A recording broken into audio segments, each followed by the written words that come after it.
All right, welcome to we're stumbling into every intro. I think we're gonna have to start doing like Wayne's World, and we'll just do it and bob Yes. our heads to the silent count, and then they'll stop it and come out and tell us not to bob or count out loud. But Right. welcome to What's in the Box. This is going to be episode 5, and we're going to focus on The Exorcist this week. Yes.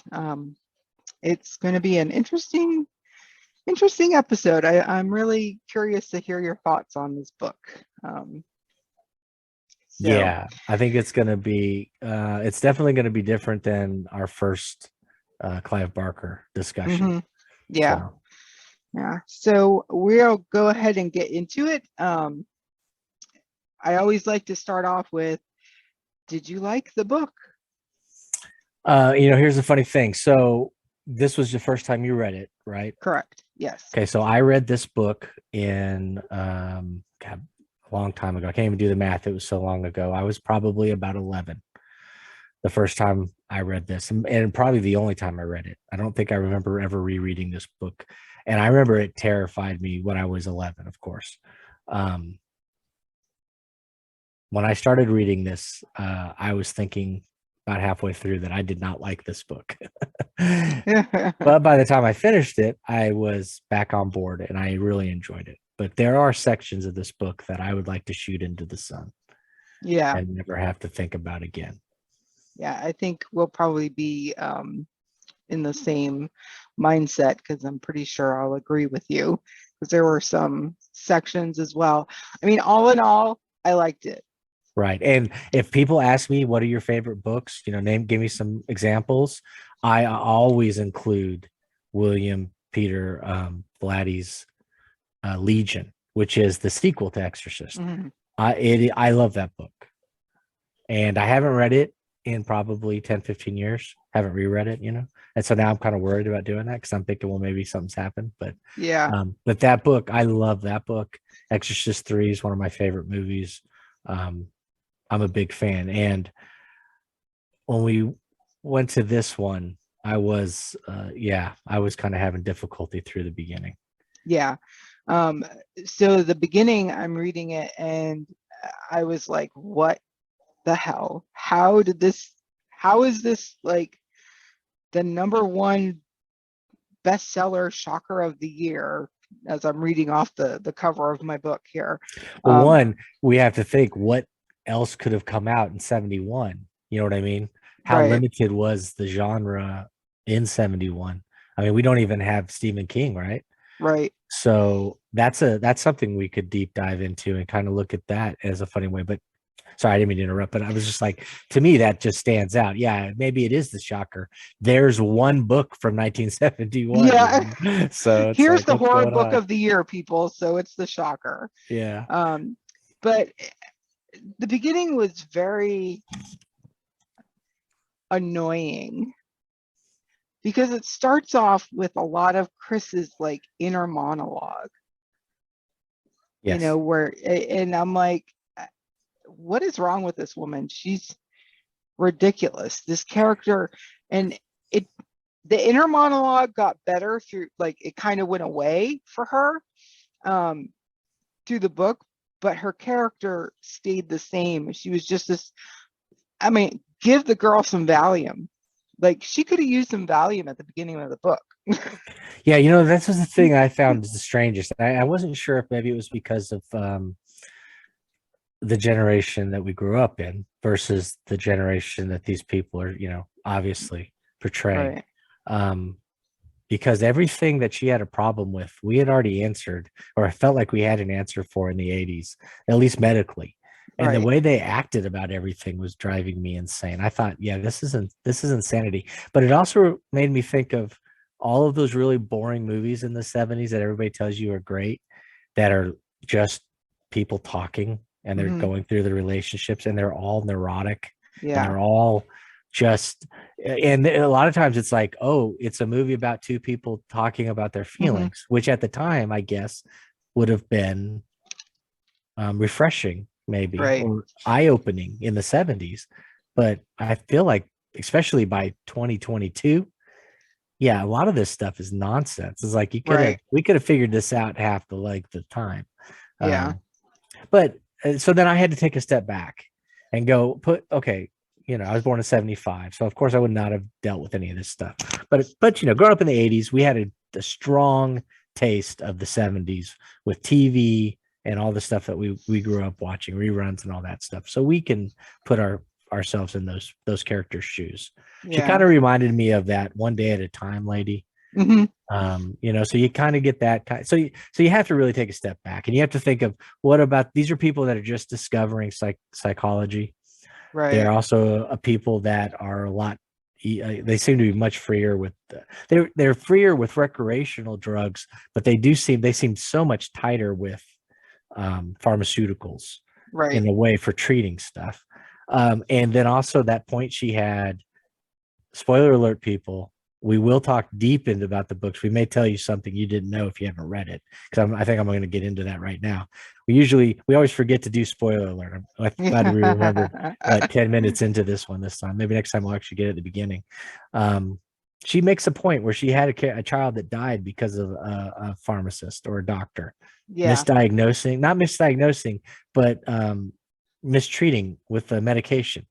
And she Hmm. blamed the medication and the doctor, so that gives you an idea of maybe why she's so unhinged about things. Yeah. But at the same time, she's so free and easy about, other aspects of the treatment and stuff, Hmm. that I thought, well, I assumed that the whole point of us knowing about the other child dying is that we can understand why she might dig her heels in. But she dug her heels in on the most ridiculous things and didn't bat an eye, at some of the stuff. I just thought Yeah. it was kind of a weird situation. But then again, I think maybe this is the 70s. Maybe Right. this is how. Yeah, and it's just, I was reading it, and the scene at the very beginning with her where she's in bed, and she hears the banging, and it's Yeah. like this monologue. It's like, Jesus, that bugs me. Like, Yeah, I you know, did. And on the it's front of my book, do you have it? Or maybe it's does it say it on? I want to say somebody says that it's written in a literary style. I saw it on something. I think it was like a blurb about the book. So they're trying to tell us that it's written in a weird style that must have been popular back then. yeah, But yeah, to readers of today, I felt it was it was kind of boxy, yeah, and it was really, like you said, annoying, because you're like, this is information I don't need, or this is it's just not presented in a way that's easy to digest. mm, yeah. So I was kind of turned off a little bit at the beginning, and I'm like, I'm gonna keep going, and I really enjoyed it. I mean, for what it is. Yeah, so that's the other thing is, so at the end, how many books have you read about possession? You know what I mean? Yeah. So at this point, they've amped it to 100. You Hmm. know, they're at 11. They're Spinal Tapping it, and we're like, oh well, this is the original, and it may have been a 6 or whatever when it came out. It may have been a 10 when it came out, but it's only a 6 today. 6 now. Yeah. So I had to take a step back multiple times and go, okay, I'm not just reading this to read it. I need to read it and think, well, how did they react? Yeah. How did I react when I read it? And of course, I'm an idiot because I'm a kid reading it. So to me, I'm thinking, when was going through it again, I was like, yeah, I could see where this would have caused me to think, oh yeah, this is pretty, hair raising or whatever, and just on a side note, just a funny story, I guess, or maybe not a funny story, but a story. Um, when I was reading it, I would read it late at night. You're supposed to be asleep, but I'm reading it, so I'm reading The Exorcist with a flashlight kind of thing. And I decided I was thirsty. Get up, walk down the hall. I had a long hallway at the house I lived at when I was growing up on base, and and it ended with a door. You got to open the door to get to the kitchen, to get to that part of the house. I put my hand on the door. My mom puts her hand on my shoulder and says, "What are you doing?" Because it's like midnight. That is, burned into my brain. So that may be the reason I thought this book was scary anyways, because Right. the moment was scary. I remember screaming and being terrified that something just grabbed me after reading about, the demon possessing the girl. Um, but if you compare it to some of the stuff that you have today, I don't think it's as intense. But Mm-mm. once we get past that stuff you were talking about halfway through the book, once you start to really get the more perspective from the fathers, and they introduce the detective, I feel like you get a better written book at least. Yeah, for sure. Once Kinderman came in, he's another character I kind of had a problem with. I did too. Geez, we don't need all of the speech Yeah, hiccups that yeah, they put in there, because he's yeah, supposed to be endearing and he's yeah, supposed to put you off, off your guard. yeah. But You're if busy. You're busy. I'm sorry. You're busy. I'll come back. yeah, I'll come back. This is what? yeah, no, if somebody talks to you that way now, you probably would think something was up immediately. Yeah. So, but yeah, but see, the funny thing is that I'm sure the author's from New York. I didn't look it up, but because he captured that New York City 70s person really well, even though the Mhm. book set in Washington, D.C. That inspector felt like he was from the boroughs. And Right. you've got Karos, who's definitely immigrant New York. And she's California, and I guess maybe she came across as California, and who knows, maybe that was his point. Maybe he was making her that way at the beginning because he personally doesn't like California or whatever. Maybe he's an East Coast guy, and he was trying to paint her in that kind of flaky light. Yeah. Um, But yeah, Kinderman was another one I was kind of like, oh my Lord. yeah, if I What? could, I would have cut half of the. You could got away with half of what they did for him verbally, and had still had the perfect picture, and still been able to go with it. I was surprised. I felt like some of that should have been edited out. The other thing that I thought was a little tedious but important, I guess, by the end of the thing, was the sections of education. Oh my gosh, yes. Yeah, I learned a lot about 70s medicine. Yes. Those doctors, and just going on and on, added nothing to the story Do you except think, pages. right? Do you think at the time, though, that the people that were literary, the people that were looking, whatever, the big readers or the New York Times or whatever, that they were looking for more realism in their books? I'm just trying to figure out what in God's name made him think he needed to get that deep into it. Or do you think Yes. he thought by explaining everything in the real world, then you could juxtapose it with the spiritual world, and then you would see how much different everything was, and maybe make you think that, okay, the exorcism or the possession part could be true because we have exhausted all these other things. But I kind of felt like I was just exhausted. Yeah, I was definitely exhausted, and he didn't spend as much time on the actual possession. I was shocked at how little was the exorcism, because Yeah. at the one time, if they make that, there's one line that says, Dr. Marin did this before, and it took months. And I'm like, Yeah. okay, so the first time he did this, it was months, and we're gonna get it done in, like, what did it end up being, 3 days? Yeah, 3 days, something like that. But for a book that's supposed to be about a possession, there was more medical jargon and medical situations than there were actual instances of showing the possession. Did you ever read Michael Crichton? No. Okay. Michael Crichton, the one thing that he did well was research. He had somebody do the research, but he was able to take research and incorporate it into his books. So, like when he did Jurassic Park, it's heavy with science and stuff, but it's not boring. I feel like this guy did the research, but sometimes he kind of got a little boring. Yeah. And even when he was doing the Dr. Karos research on exorcisms and spiritual possessions and all of that stuff, he kind of wrote it so textbook like that it was like, you had an opportunity here. He did. You Mm-hmm. know what it was? It was a ton of what is it? It's a ton of telling instead of showing us stuff. Yeah. Yep, for And so sure. But you know, it's funny, and we're sitting here kind of crapping all over it, and we've had problems with it. At the end of the day, I enjoyed the book. Yeah, same with me. The other part, while we're talking about the medical stuff, was towards the end where they had the cardiologist come in. Like, okay, you're Yeah, gonna no, not only come in, he came in during the exorcism, exorcism. and then Yeah, because the other doctors were just like, well, we think there might be something wrong with your daughter.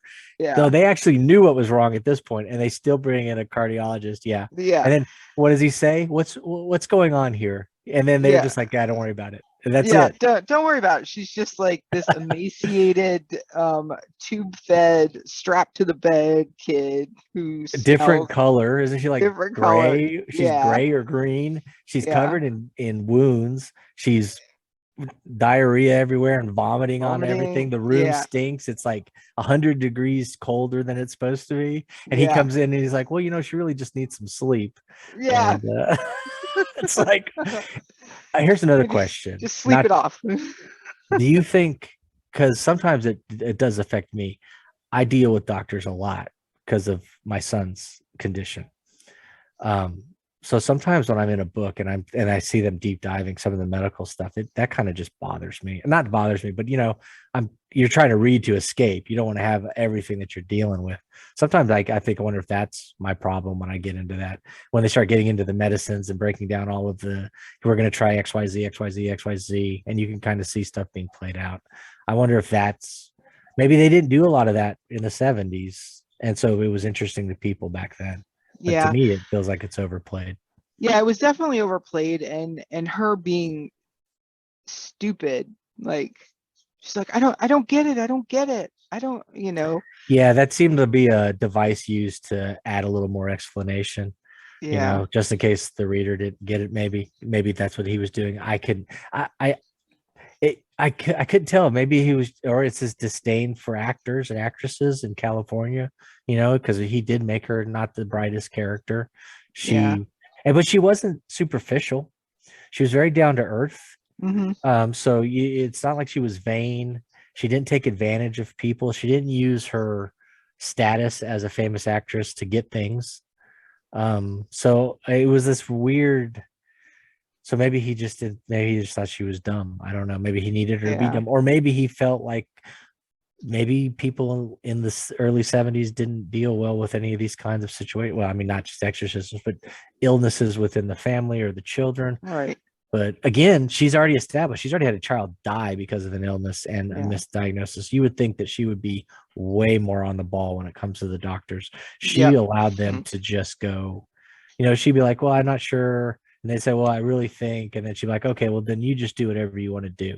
That doesn't Yeah. make any sense. If I had Yeah. a child that Just died, do a no, spinal tap here in the bedroom, right. like And they're that. You do a spinal tap wrong and you freaking paralyze somebody, right. and she's like, oh, doctors, I don't trust them, but sure, go ahead, Right. do Yeah. a And spinal I tap. don't know if we got enough of the period of time. Maybe Yeah. if there would have been more of a stretch of time. And I know it does jump a little bit, but it seems like she went from 0 to 60 with the doctors without any kind of Hmm. question. Also, I thought it was odd because they mentions it in the book about how new psychiatry was and how she wasn't totally sure on all that stuff.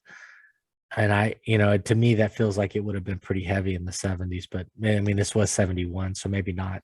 Yeah. Maybe it was one of those things where, you always hear about people saying in the old days, people were embarrassed by having to talk to a psychiatrist, or they would just flat out refuse. And maybe that's that stigma he was trying to get around or get Right. to.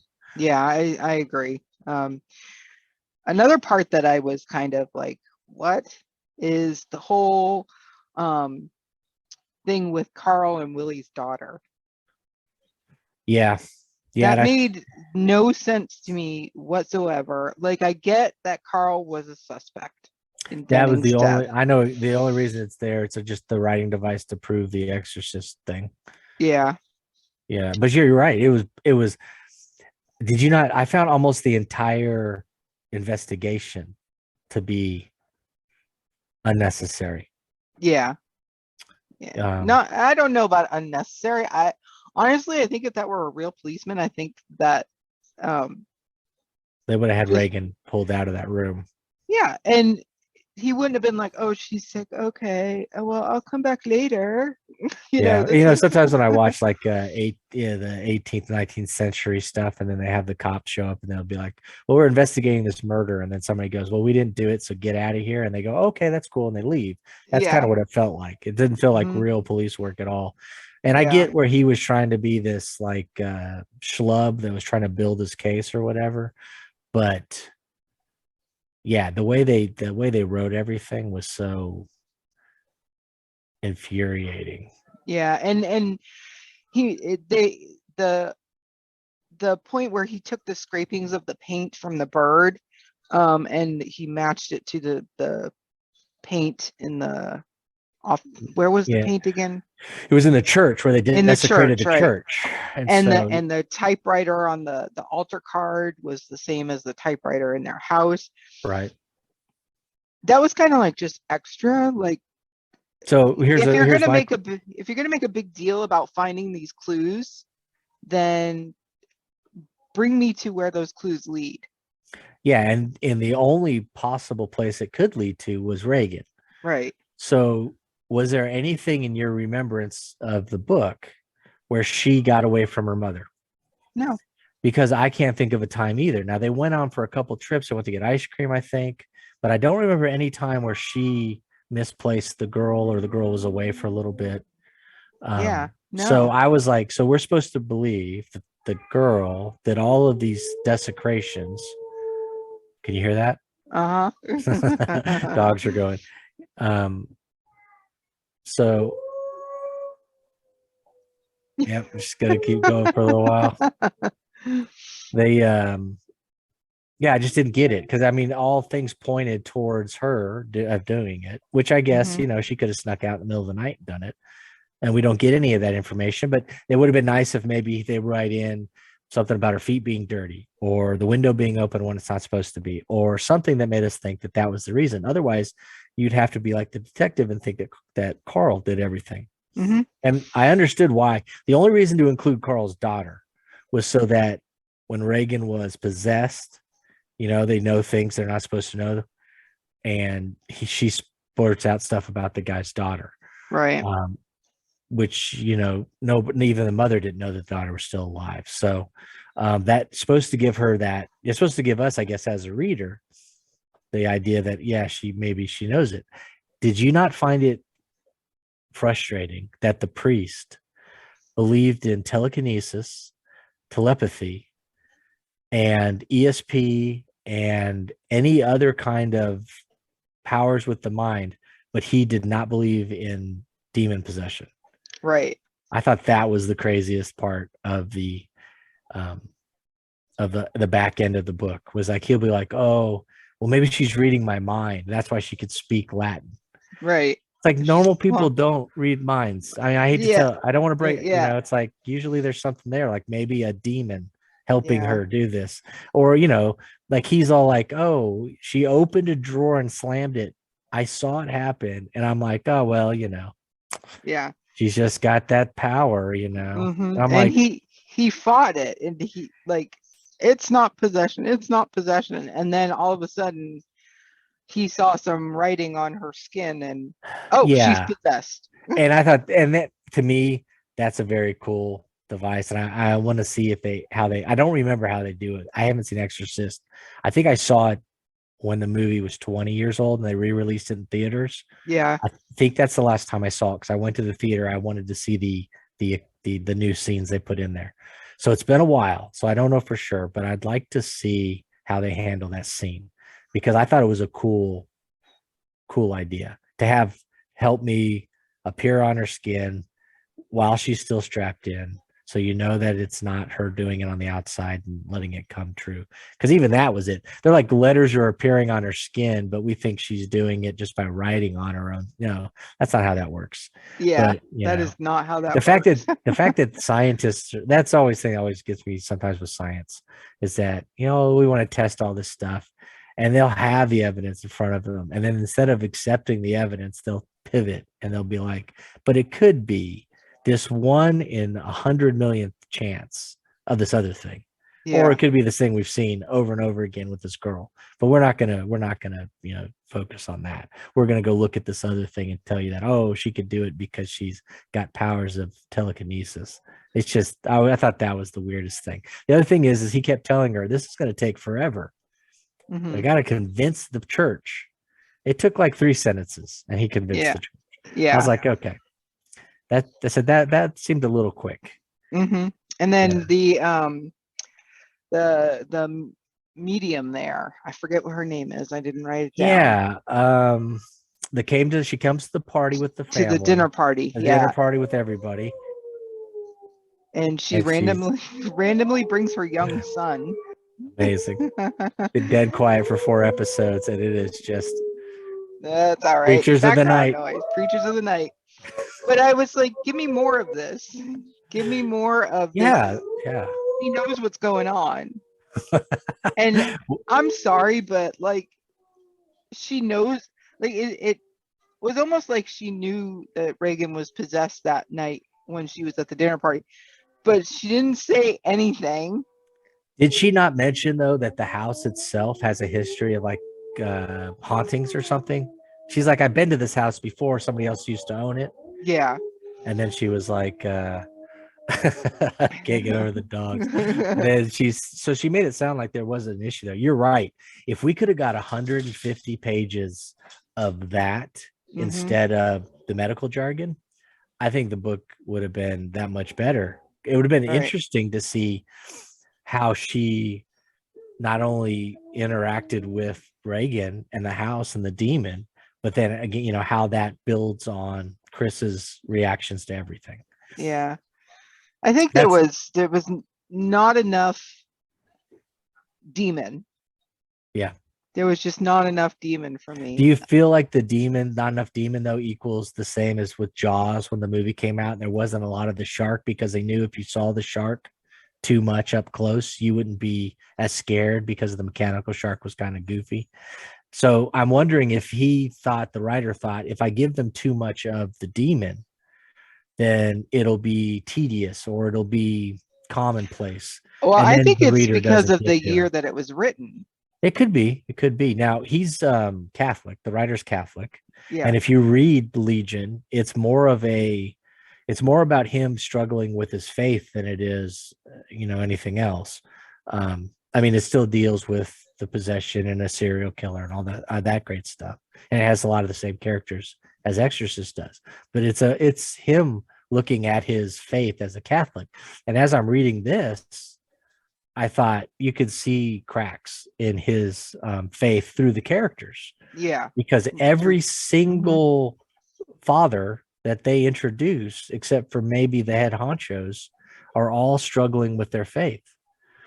And it makes you wonder if that was a thing of the 70s and of course going into the 80s as the United States starts becoming less religious, maybe, you Yeah. start having more of these other things. And maybe that's why he had so much science in the book, is that he's showing us, well, look at all this stuff, look at all of these things that we've discovered, and we're discovering it as men, not being handed to us. Yeah. And then we have an opportunity as men of God to do something. Now, at the end, they needed the man of God to defeat the demon. The man, maybe that's his message. Maybe he's trying to say that even though we have all these things, possibly man that you could say were man-made or whatever, that in the end they needed their faith to overcome and save the girl. Because at the very end, Dwyer was it Father Dyer or Yeah. Dwyer? I think it's Dyer. Dire. Yeah. He comes and he visits the mom, and he asks her, "Do you believe in God?" And she still says, "No, I don't believe in God, but I do believe in the devil," which I thought was the weirdest thing a person would say after their kid went through months of being possessed by a demon. Right. Yeah. But then she also questioned that Father Karras's faith and said that when he came, he was lacking in faith. But Dyer was saying that by the end, he had rediscovered it. I think Mm. he'd rediscovered it in Reagan. He rediscovered his faith in saving Reagan. Right. Yeah. Another thing that was kind of surprising to me, um, So the whole part where he's listening to the tapes backwards and he hears Marin, Hmm. and then all of a sudden he's like, oh, Father Marin's going to come and do the exorcism. There was no like reaction from Karis. Yeah, there wasn't. But then when he meets him, he acts like he's meeting the Rolling Stones or something, you know, like he's Right. like, I mean, like, oh my God, it's the man Yeah, himself. it's the Yeah. man. But when he heard it backward, when he was listening to the tapes and he heard Marin, you would think that he would have Yeah. There's recognized the name. not It even a wasn't even mention, like, oh, Marin, like Father Marin, anything like that. which Um, makes sense in a way because it's just all gibberish. I mean, it was a whole bunch of gibberish. I mean, it was just like, leave us alone. We're here. We want to I be, am no one. Yeah. right. Everything backwards. And then he says, Marin is coming. Marin is sick, all that kind of stuff. And then, so yeah, but yeah, so maybe he's not thinking Marin in the same light because at the time I don't think he knew Marin was a person who had done an exorcism. He just thought of Marin, Father Marin, as the archaeologist and the guy Could that be. wrote all the Yeah. books. But he doesn't know him as, but he still should have recognized the name because he was such a trendsetter for the Catholic Church, because that's what he did, was go through all the archaeology stuff and then write books about it. I'm flipping through the book real quick because I had made a Yeah. note about the ending, and I thought maybe it was something about the gibberish talk, but I'm thinking it's not. I think it was just more about what we just discussed about how he was completely open to the idea that the girl could speak Latin because she read his mind, and he didn't think that was out of the Right. place, and I just was like, good Lord, that thing didn't make any sense to me. And the French and the Russian and all that stuff. Right. And they really didn't like, um, all of a sudden, just this name of the demon showed up, Pazuzu, you Well, know? yeah. And you know what's funny though is that I thought the same thing, and I went back and looked, and they mentioned it on page 8. Oh, do they? Yeah, because But page 8 is the beginning right, where it's Marin is in Iraq still. right, it's the prologue, Yeah. and it says, you sit there. There's a limestone statue hulking in situ, ragged wings, taloned feet, bulbous jutting, stubby penis, and a mouth stretched taut in a feral grin. The demon Pazuzu. Abruptly, he sagged. He knew it was coming. So obviously, we were supposed to immediately recognize that this is going to be the one that possesses. Yeah. Completely did not. I Yeah. did not even think about it.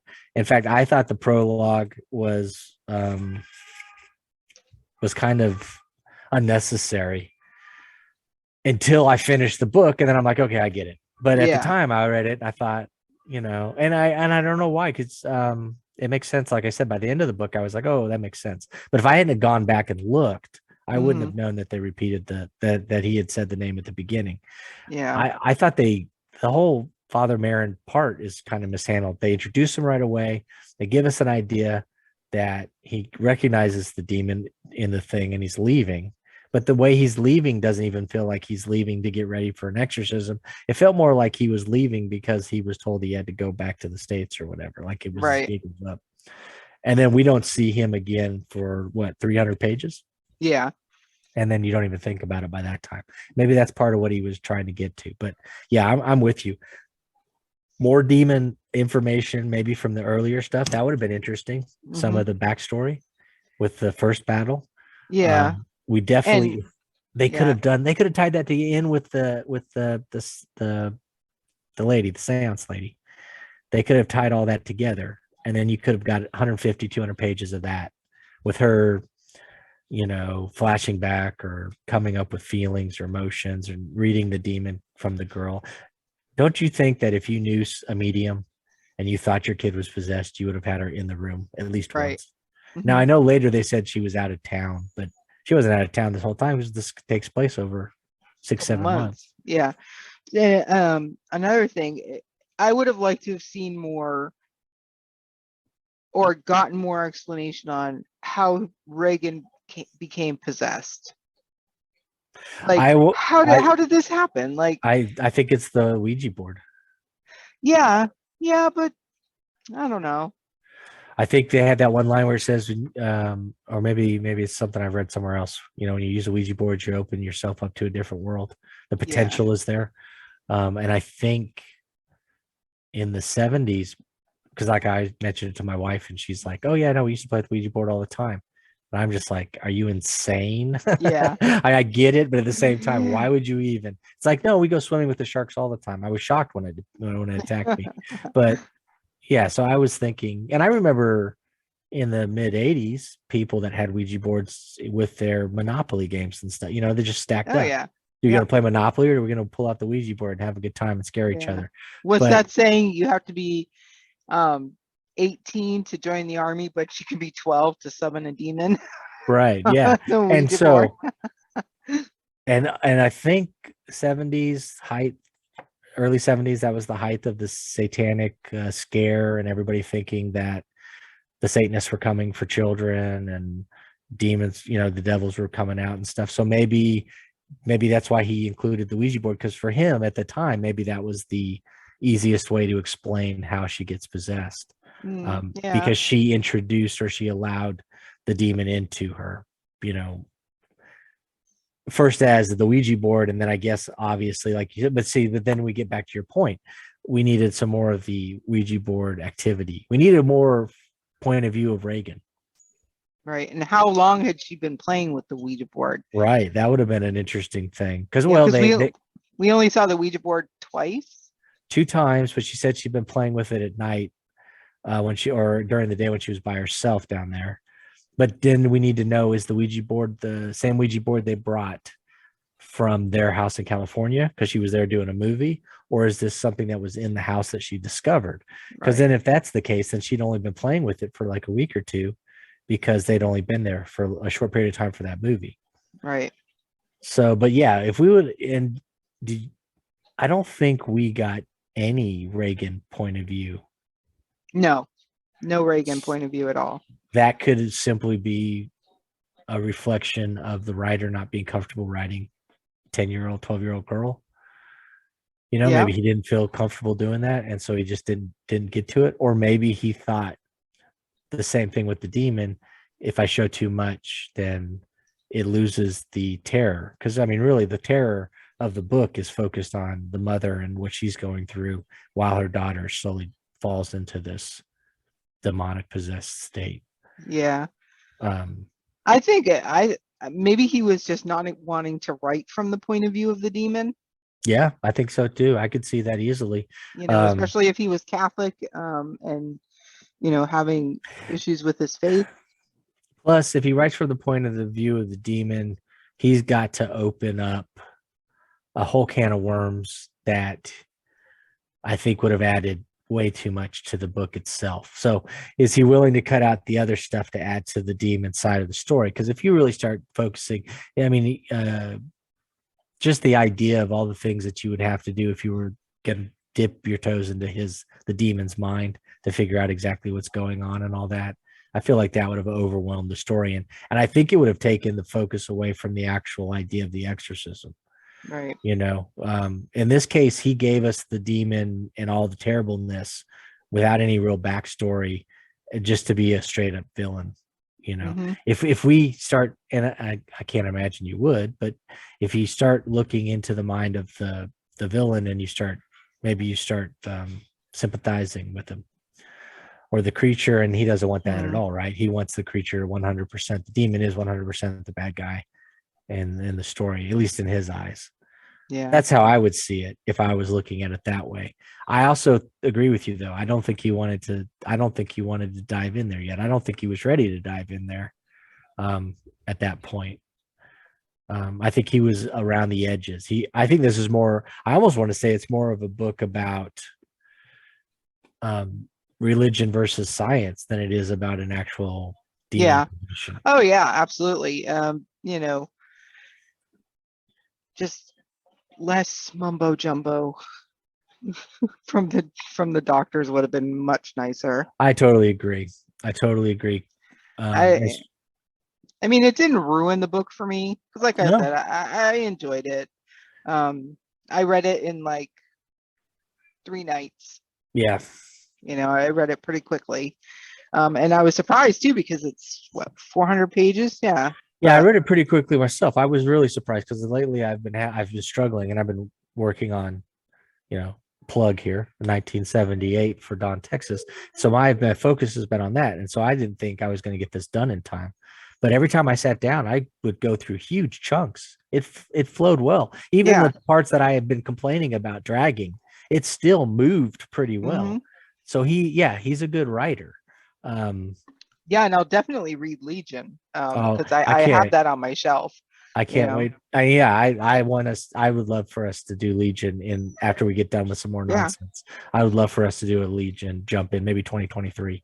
Yeah. We'll do it then because I would like to revisit it. It's been a while since I've reread it, and I am a little curious if I read that when I was 19, I think 18, 19. And so I don't know, maybe I read it just at an impressionable age, but I remember coming away from that book thinking, whoa, this is amazing. I had kind of the same reaction I had when I read my first Richard Lehman, where I was like, whoa, you can do Really. it. This is cool. This is something that's going to stick with me for a while. Um, and then the other problem is that when we go back and read these books that are classics, but not only classics, but they're classic films, Hmm. we've seen the films enough. Right. I mean, even though I said I haven't seen it in 20 years, I still have seen it a number of times from when I was younger. So I had trouble while I was reading this with the actors' faces popping into my head. And I'd be like, Hmm.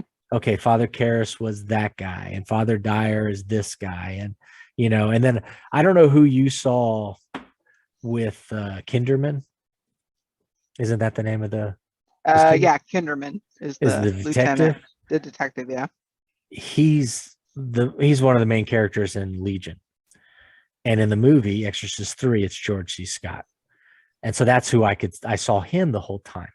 So when I picture George C. Scott and I picture the way he speaks, that also bugged me about the way it was written because his delivery, he could take those lines and deliver them in basically the same structure and still not drive you insane with all the pauses and breaks and You're um, busy. You're busy. You're the busy. repeats and stuff. Gosh. Yeah. So that is a problem I had with this one. Not so much with Clive Barker though, and that's probably just because I haven't watched Hellraiser as much as I have The Exorcist. But Yeah. when I was like I said, I read The Exorcist as a kid. I wrote a story in sixth grade that was basically ripping off The Exorcist. We had to do creative writing or whatever, and the teacher Yeah. read it to the class, not realizing what I had written, and it was full of holy water and get out demon and no profanity because it was sixth grade, but it was basically the entire possession exorcism scene for like 10 pages that this poor Yeah. lady had to read to the class. So I loved that kind of stuff. I watched the movie constantly as a kid. That Texas Chainsaw Massacre, those kind of things, just over and over and over again. So when we go back to revisit these books, I'm wondering if that isn't going to color every time we read one, we're going to be colored by the movie. We're going to have that. I think so.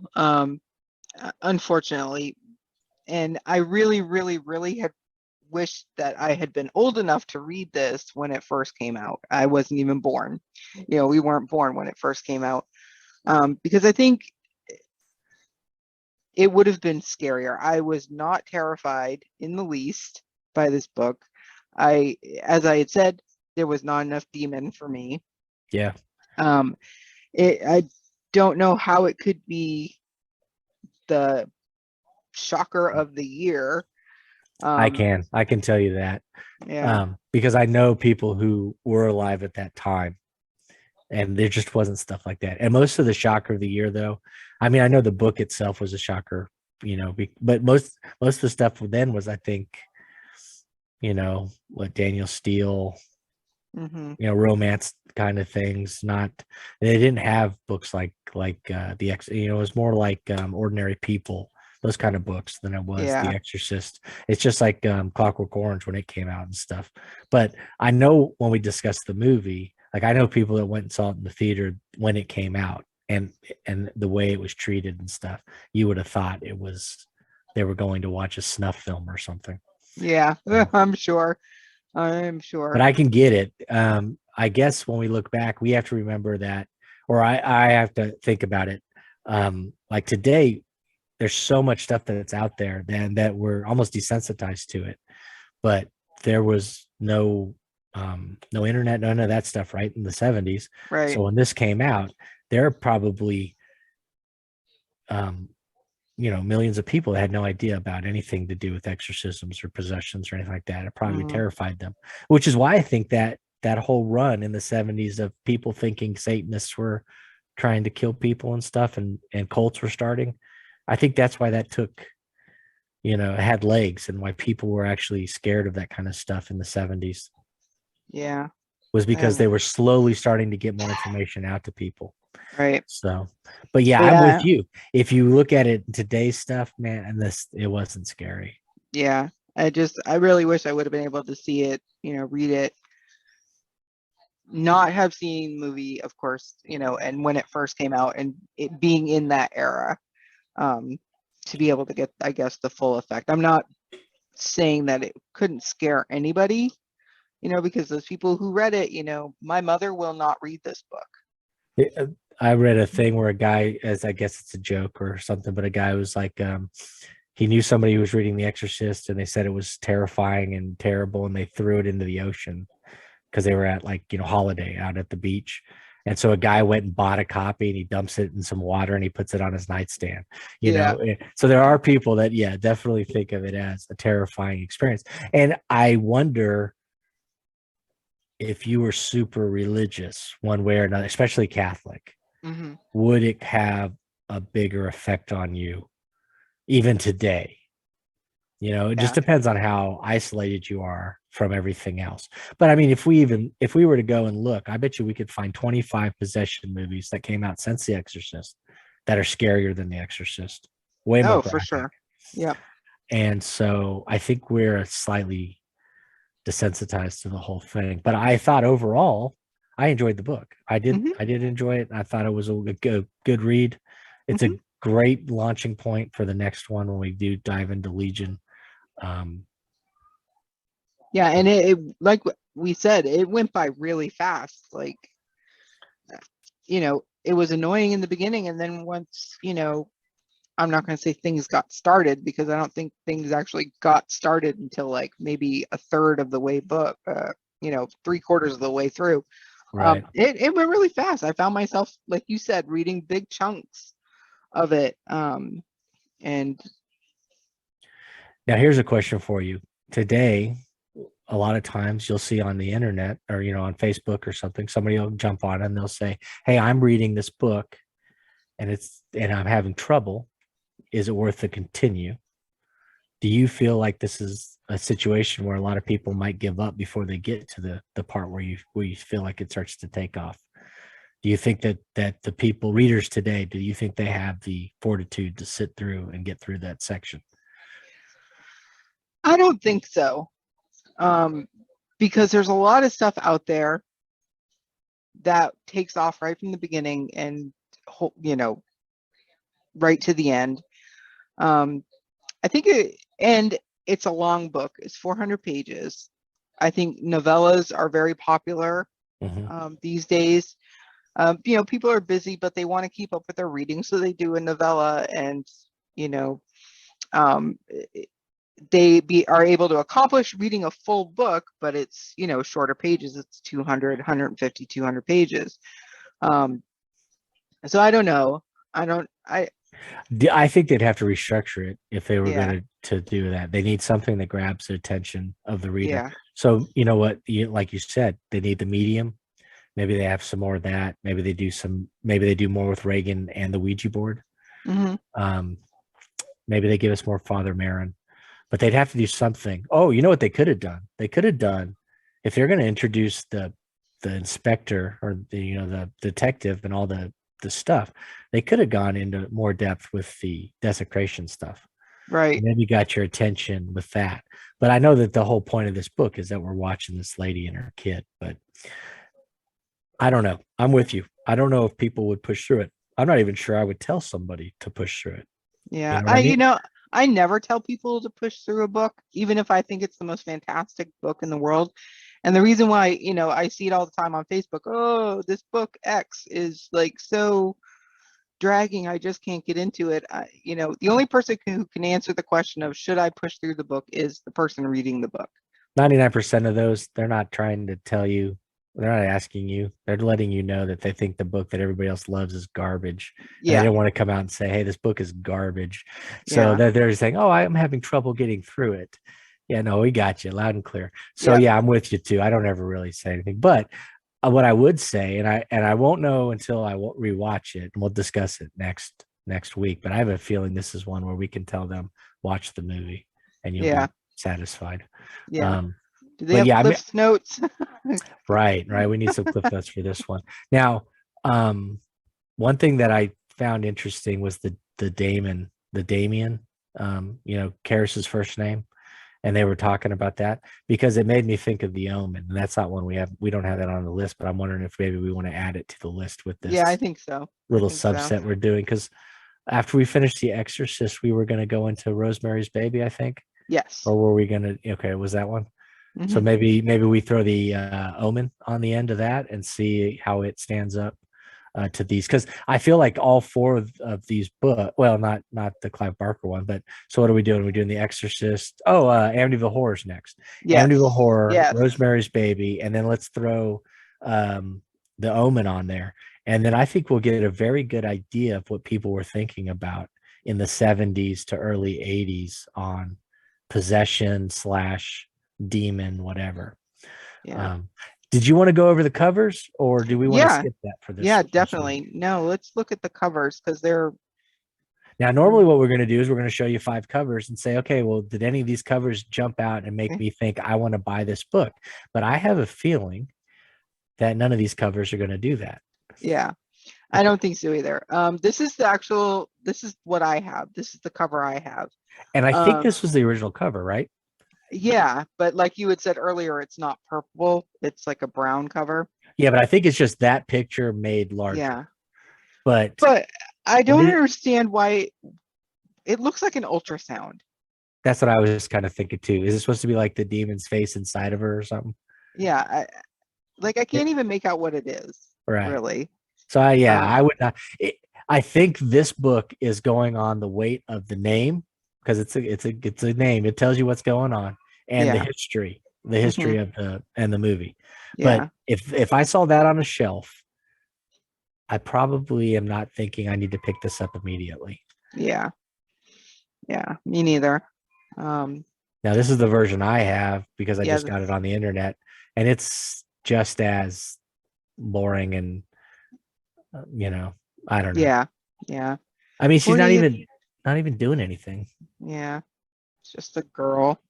It's kind of kind of boring. This one's kind of more, but it's kind of confusing because this is an adult.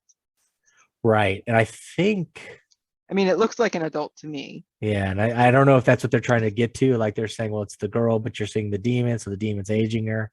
But yeah, it does look like a girl or a woman in her 20s. Yeah. And I don't know, but it's still the best cover we've seen. Yeah. Yeah. This one's, this one's slightly interesting with the idea of the cross. Yeah. I like the girl's face in the middle. Is that a demon above her? It's really smeary and hard to tell. Yeah. But yeah, I think it could be. So maybe. Be. So some interesting points. You get the cross. You have an idea. That's kind of spooky. I almost wish they didn't blur it. Yeah. But, what do I know? Yeah. Okay. Now this one actually looks like it should have been the first cover, but you can That's what I was thinking too. But you can tell it's not just because it says the 12 million copy bestseller.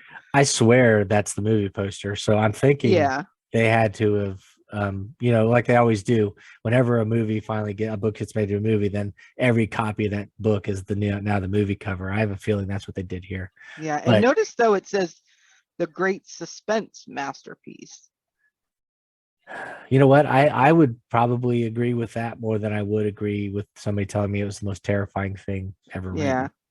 written. It has its moments. There are some suspenseful moments near the end, but Yeah, when yeah, everything's urgent and Karis is like, or Marin's like, Karis, go take a nap. right. Yeah, I know, right? I thought that was the funniest part. He's like, Like, he comes in really? and everybody's like, oh, he's here to help us. And he's like, he's real chill about it. This kid's possessed by a thing that he fought 20 or 40 years earlier, almost Yeah. killed him. And he's acting like he's making a sandwich. But, Yeah. but you know what? I thought it was fine. It was fine. Yeah. Yeah. But I do, of all the covers, I have to say, I enjoyed this one the most. Yeah. In fact, I'm disappointed that I didn't see that cover when I was scrolling, trying to find a copy to buy to read. I was shocked I didn't have a copy in my personal library, but then I remembered when I read it, I got it from the library in Fort Rucker. So So yeah, I you wouldn't had a have. nice big old hardback copy. It would probably would have been one of the first ones. Yeah. Those things are. So I never would have kept a copy, Yeah. and it wasn't one that made me go out and buy another one. Mm. And I have an issue with covers of books like this. So I like this cover. It's the one I would be more likely to pick up off a shelf. But I hate when books are like the great suspense masterpiece, Yeah, the phenomenal 12 million copy bestseller. it makes it sound like the McDonald's of whatever Yeah, this is. The like the McDonald's of demonic possession. yeah. Here you So go. if it's sold 12 million copies, then people know about it. And if they're going to buy it, they're going to buy it. If they're not, they're not. Yeah, this really makes me feel like it's the push to Yeah. tie in with the movie to make a little extra cash Mm-hmm. for the the publishing house. Was it Bantam? It's the Ban Rooster. That's the Rooster. I have the Bantam. What is Yeah. that? Oh Yeah, no, the Rooster. The Bantam is the Rooster. I didn't know that was so. Yeah, that must be a Bantam book too. It says something else up in the top, but I can't tell what it is. Yeah. The one I have says Harper, so they must have lost the rights at some point. Yeah. Well, let me see, because mine. Um, let me look what in the Yeah, I'm totally here. with you though. Yeah, out of Harper. Yeah. So Harper and Row was published in 1971. The Literary Guild edition was published in 1971, and then the Bantam edition was in 1972. okay, and they must have had the paperback rights because that's how they used to do it. You would Yeah. sell the hardback rights to somebody, the paperback rights to a different company, and then they would have other rights that they could do like internationally and stuff like that. Yeah. So you could end up with 5 or 6 different publishing house all doing the same book for Yeah. different, whatever, which I think is insanity. But I guess things were different back in the day when they controlled everything. Mm-hmm. Yeah. Yeah, but this is one of those cases where I don't think you could have had just a black book with the word The Exorcist in red and the guy's name, and it would have been pretty much everybody would know what you're dealing with just because Mm-hmm. of the weight of the movie and stuff. Yep. So maybe that's why they didn't put in much effort with the other covers. So Yeah. I don't know. Those other covers were kind of I still just don't get this ultrasound looking. yeah, I'm looking at my copy that I have in my hand, and it kind of looks like a girl's face, but it looks like an ultrasound. but that's the one that they released before the movie existed. Yeah. And that's the picture they went with. And so at some point, somebody must have thought it meant something. But yeah, I can't. If it was 71, and I'm at the bookstore, I'm not sure I'm rushing to pick that up to check it out off of that cover. Yeah. Now the blurb, the title, that helps. They got it there. That Well, on this right one, on the Bantam one with the purple cover, the blurb on the back just says a nightmare novel of demonic possession, and that's it. Sold. That's all I would need. Yeah. I'm a pushover with those. I less is more in my head when it comes to stuff like that. Yeah. And then it has a couple of blurbs from like other authors or someone from Newsday, so probably reviewers from the newspapers, Right. Newsweek. That makes sense. Yeah. And that's it. That's like the only blurb on the back. What does yours say on the back? It goes on forever, man. Look at all that. Oh, geez. Yeah. That's much more than what's on the back of mine. Oh, you know what's funny though is none of it has anything to do with the book. The Exorcist changed popular culture forever. 40 years ago, the movie that was based on Blatty's runaway #1 bestseller, a groundbreaking story of faith and supernatural suspense, held audiences captive. This is the 40th anniversary and just keeps talking about so it doesn't even tell you what it's about. It's just stroking his ego basically on the back of a book. So that's even funnier, I think. They expect you by now to know what The Exorcist is. And if not, then they don't care if you're not at the party. Yeah. But you know, I gotta tell you, I feel like we've crapped on it the whole time, but overall I enjoyed it. Yep. I thought We it was don't a hate good it, book. people. Don't kill Yeah. us. We don't hate it. I definitely get it. I understand why in 71 it was. I just don't know if it holds up today with all the stuff that we have already, lurking in our heads. Is it as and just again, and I don't know if it has anything to do with it or not. I've dealt with a ton of doctors doing stupid things or doing smart things, but going through the motions. And half of this book is doctors going through the motions before they get to the point where they feel like, okay, let's try this other thing. And that maybe I could find that frustrating a little bit myself. So yeah, well, I work with doctors. I've been working with doctors for like 20 something years now, 21 years. So I see it from the other side. And I'm I get it. Yeah, yeah. I totally get it. I'm not trying to dog on them. Yeah. Oh yeah, doctors are great, but William Peter Blatty, you could have gone like a quarter of the medical stuff. Yeah, he definitely could have. And so I think that'll be the interesting thing when we jump into Legion, because it focuses on a serial killer. So it has same ideas as Exorcist, but the main focus is like a serial killer. Yeah. So then you have more of that to take your attention off of the other nonsense. And I think he does a much better job in that one. But we'll figure that out in 2023 because we have got a full slate of we do. things to go over. So, and I'm really excited to see exactly where we're going to go with everything. Yep.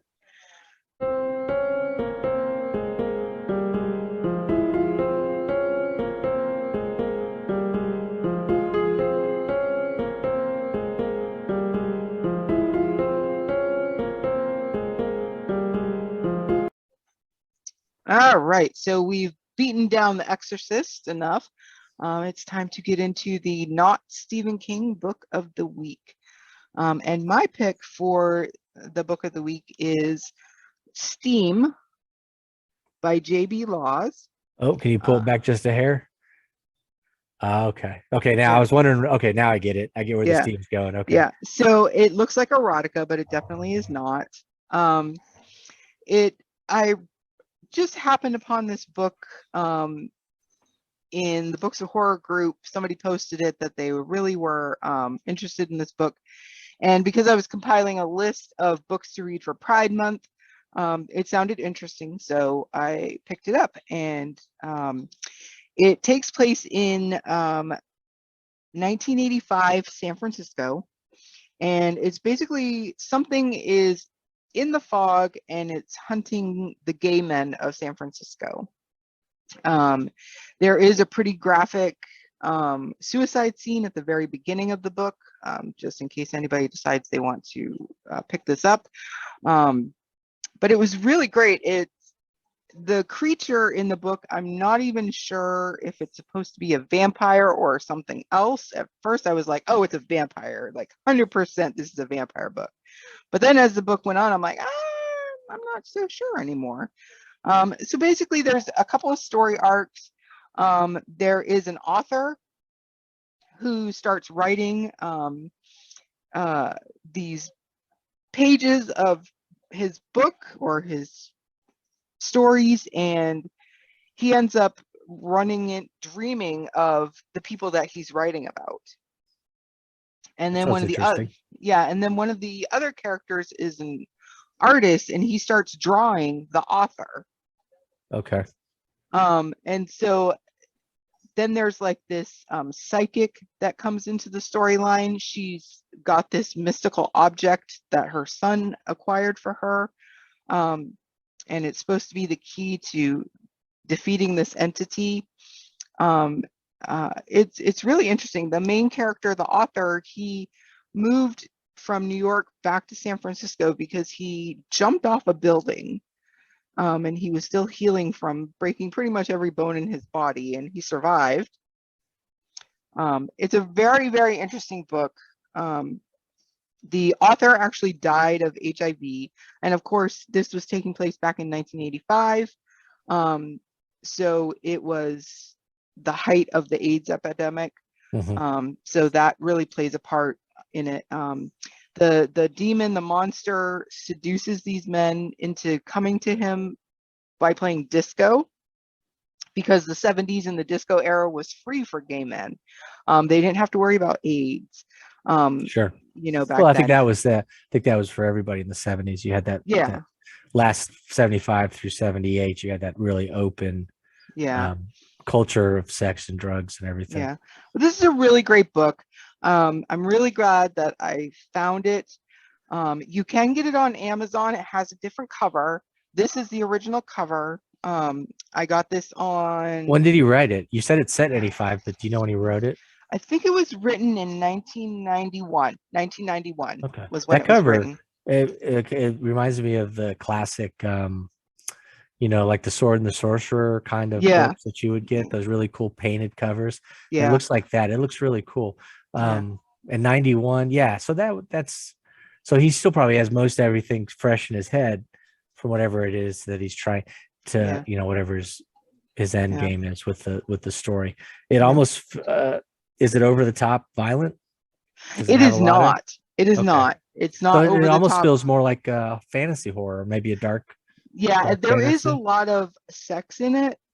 So it's very erotic. I shouldn't say there's a lot of sex in it, because there really isn't a lot of sex, but it's very erotic. Gotcha. It's a sensual story, which story. Yeah. So 100%. It makes sense that you'd say you felt like it was a vampire story. So it's got that Dracula vibe or whatever, where they're over sexualized characters or environment.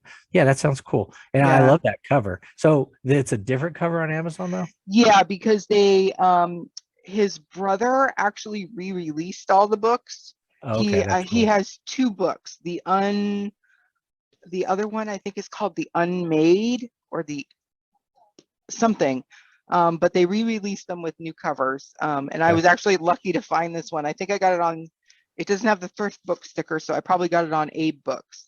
But I love that cover. I can't imagine throwing a new cover on there, but I haven't seen the new cover, so maybe I'm just talking the new cover is